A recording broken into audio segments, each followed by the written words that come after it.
Današnji video počinje u nedjelju ujutro, a šta bi moj video bio, ili bolje rečeno, što bi Osijek bio bez trčanja? Danas počinje Trkačka liga Osijek ljetni dio, prvom od 9 utrka.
Jutro u Tvrđi, Antunovo.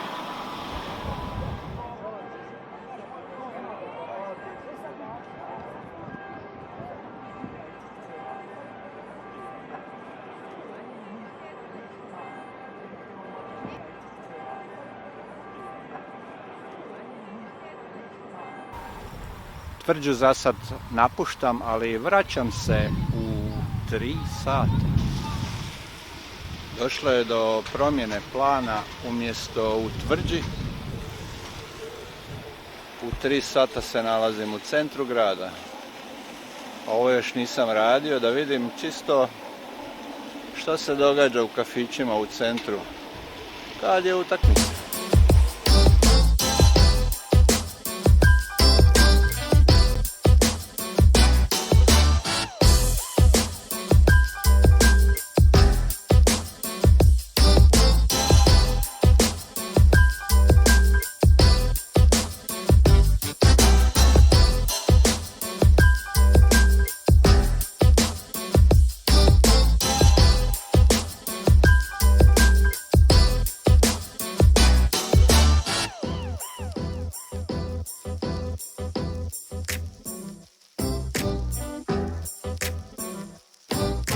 Što se nogometa tiče, ja kao jedan od par miliona izbornika Hrvatske nogometne reprezentacije moram reći, mogli smo mi to i malo bolje.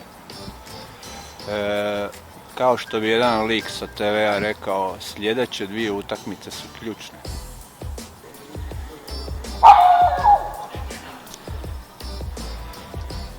Malo su me psi poremetili, ali evo, sljedeći video bit će iz Sunčane ulice koja će postati sunčanija, jer slijedi nam 5. po redu Osječki Craft Beer festival uz jake snage osječkih DJ-eva.